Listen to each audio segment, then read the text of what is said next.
So hari ni kita nak belajar tentang pembangunan algoritma. So macam saya cakap tadi lah. Okay. So every masalah tu, kalau kita nak kena selesaikan, dia mesti ada cara dia.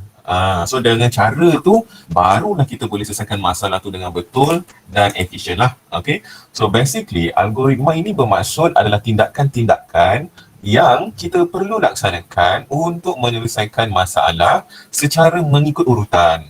Contohnya kan, macam daripada mula, contohlah kita ambil satu aktiviti. Contohnya kita nak basuh baju.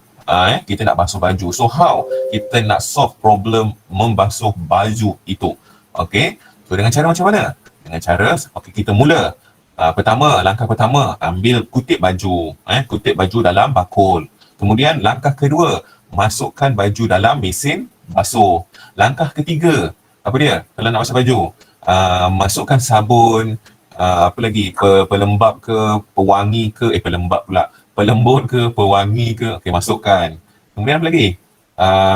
Dah lepas tu, okey, kemudian tutup tindakan yang keempat. Step keempat, tutup dia punya cover kan, mesin basuh. Kelima, tekan butang on. Dan yang keenam, tekan butang start. Okey. Lepas tu apa lagi? Lepas tu kita ada syarat. Kat bawah tu, apa syaratnya? Syaratnya contoh, adakah mesin selesai adakah mesin selesai membasuh? Kalau ya, buka buka cover. Seterusnya apa? Keluarkan kain.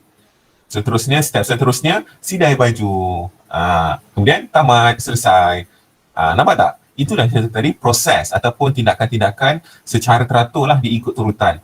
So bila kita ada urutan ni, baru kita dapat selesaikan masalah dengan lebih baik dan efisien. Okey? Boleh faham semua? Boleh? So itulah basically maksud algoritma. Okey? So kita tengok perkara-perkara penting semasa kita nak menulis algoritma. Okey, yang pertama ialah langkah-langkah dalam algoritma biasanya kita tulis dalam bahasa yang difahami oleh manusia. Okey? Kita tak tulis algoritma ni guna bahasa coding, bahasa atau cara yang pelik-pelik yang kita tak faham. Okey? Biasanya algoritma kita mesti tulis gunakan bahasa yang difahami manusia lah. Contohnya bahasa Melayu ke, bahasa Inggeris ke, tak kisahlah bahasa apa, yang penting yang kita faham. Kita yang membangunkan sistem tu kita faham. Okey, yang kita nak menyelesaikan masalah tu kita faham bahasa dia. Okey? Contoh awak tengok dalam kotak Raja 3.1 ni. Sekejap saya zoom. Tengok ini adalah algoritma untuk menguji kefungsian lampu. Awak tengok yang pertama, semak sama ada plug dipalam ke dalam soket. Jika tidak, palamkan plug ke dalam soket. Nampak? Dia guna bahasa yang mudah. Okey? Kedua, semak sama ada switch soket dipasang. Jika tidak, pasang switch soket. Yang ketiga, pasang switch lampu. Yang keempat, jika lampu menyala, padam switch lampu dan melangkau ke langkah 7. Langkah 7 apa? Dah selesailah. Maksudnya lampu tu berfungsilah dengan baik. Yang kelima, jika tidak menyala pula, semak sama ada mentol terbakar. Jika mentol terbakar, tukar mentol baru. Jika tidak terbakar, baiki litar lampu. Nampak? Itu adalah proses. Macam mana kita nak menguji ataupun nak menyelesaikan ataupun algoritma yang kita gunakan untuk menyelesaikan masalah.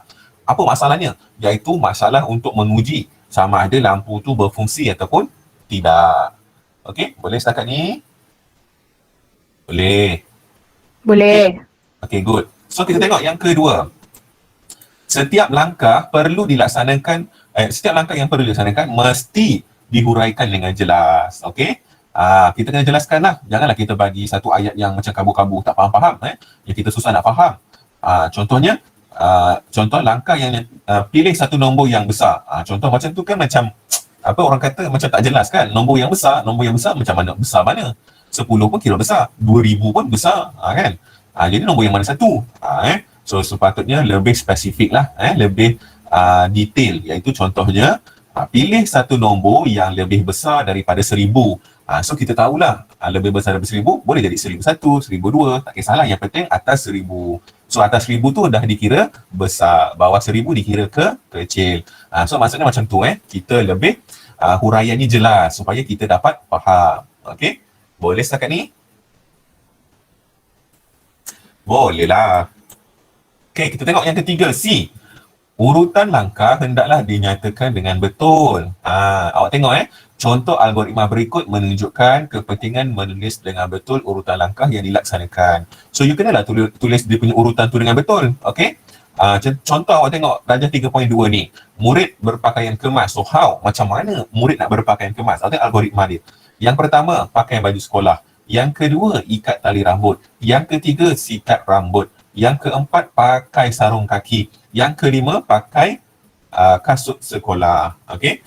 Awak tengok, barulah dia punya lengkap. Berpakaian kemas. Okey, apa jadi kalau kita ubah suai algoritma ni menjadi tidak jelas? Tidak jelas. Kita ubah dia dengan cara yang tidak betul. Urutan dia tak betul. Awak tengok pertama, ikat tali leher. Ada tak orang pergi sekolah sebelum nak pakai baju tu, awak pakai tali leher dulu.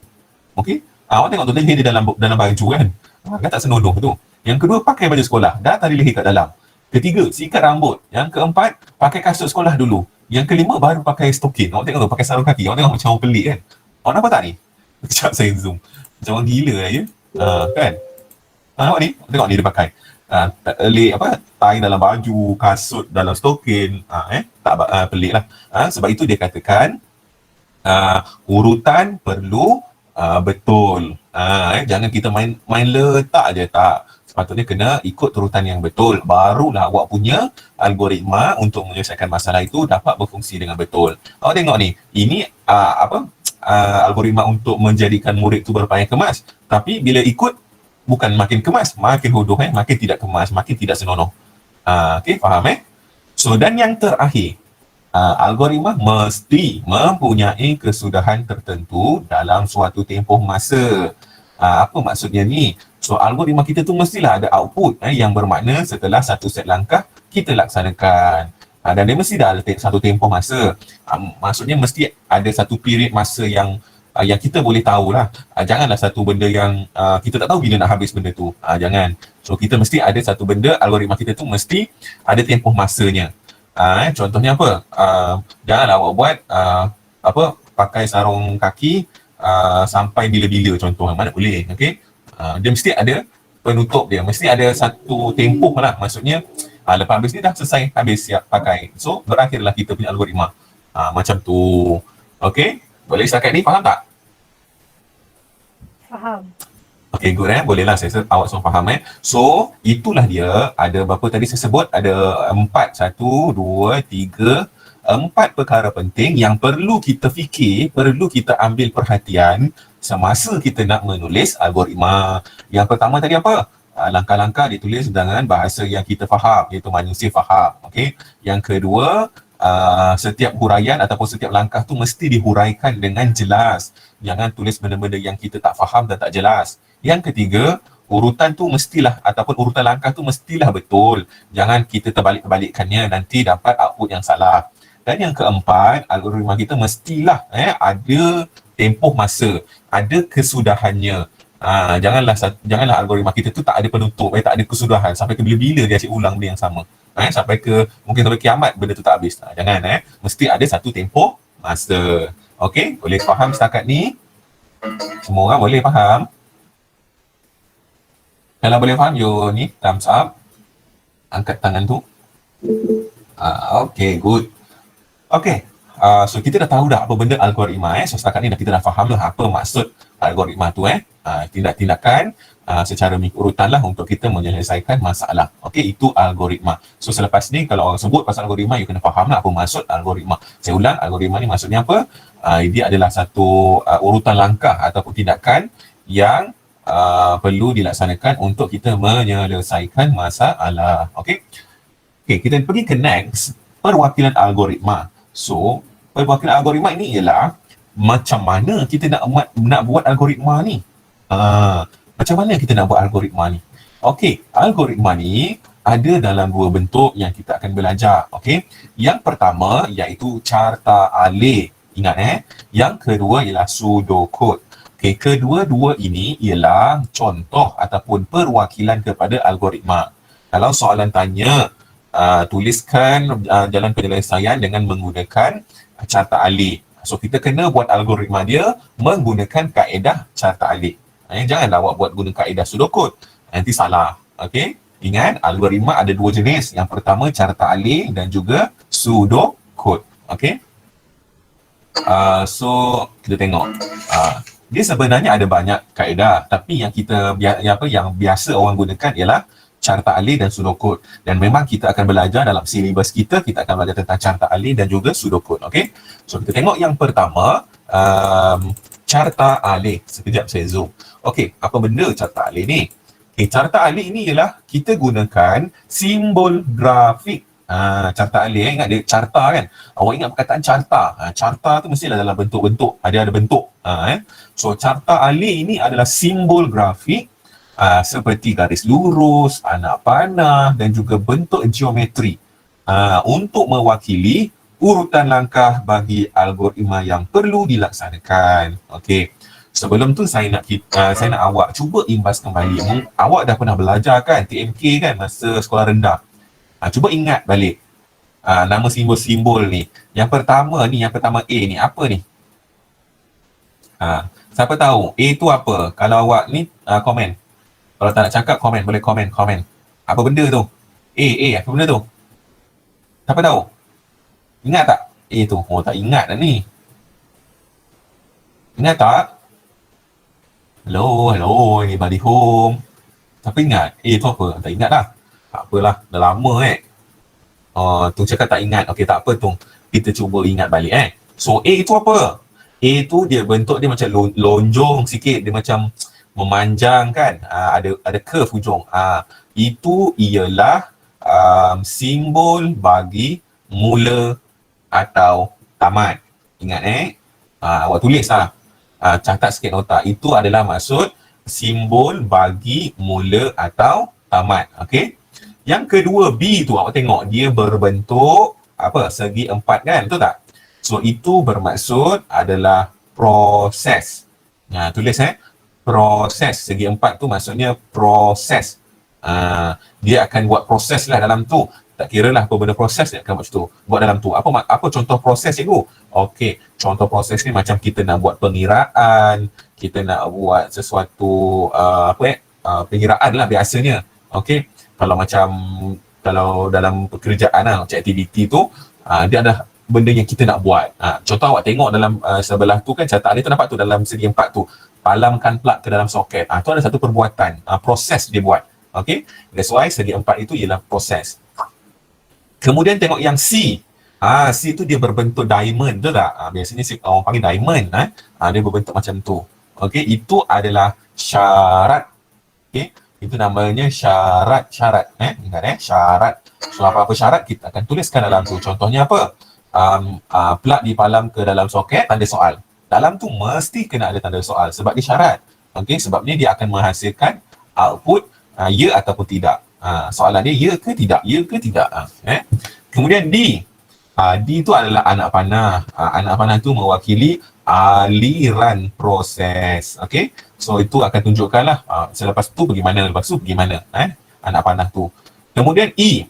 Ini segi empat tetapi dia sengit sikit. Ni simbol apa ni, saya lupa nama dia. Okay, tetapi dia berfungsi sebagai input dan output. So apa benda aktiviti yang berkaitan dengan input dan juga output, kita akan gunakan simbol E ni. Okay, kemudian yang terakhir F. F tu tanda bulat. Bulat. Bulat ni kita gunakan, itu namanya adalah penyambung, connection. Kita nak sambungkan, contohnya kita punya carta alih itu terlalu panjang, tak cukup muka surat 1, kena sambung surat 2. So kita gunakan penyambung lah dekat hujung bawah muka surat 1 dan kita letakkan dekat muka surat 2 dekat bahagian atas sekali untuk mulakan sambungan kepada carta alih itu. Okey, so dapat semua orang ke 6 nama dan juga fungsi simbol tu dapat tangkap tak? Kalau dapat thumbs up ataupun komen. Okey, Tung cakap dapat. Yang lain? Dapat tak? Okey. Okey, so saya harap semua orang dah tahulah maksud fungsi-fungsi itu. So kita cuba tengok carta alih. Okey, inilah dia contoh carta alih. Nampak ni? Inilah contoh carta alih. Ni. So dia mesti bermula dengan mula. Wajib mesti dengan mula. Nampak ni bentuk dia mula. Okey, mula. Macam saya cakap tadi, ini adalah mula dan tamat. So mula macam ni, tamat pun mesti macam ni. Okay, awak ingat mula dengan tamat mesti ada, wajib ada dalam awak punya carta alih. Kalau tak ada, maksudnya carta alih awak tu tak lengkap dan salah. Yang dalam-dalam ni terpulanglah, kadang-kadang kita akan guna apa?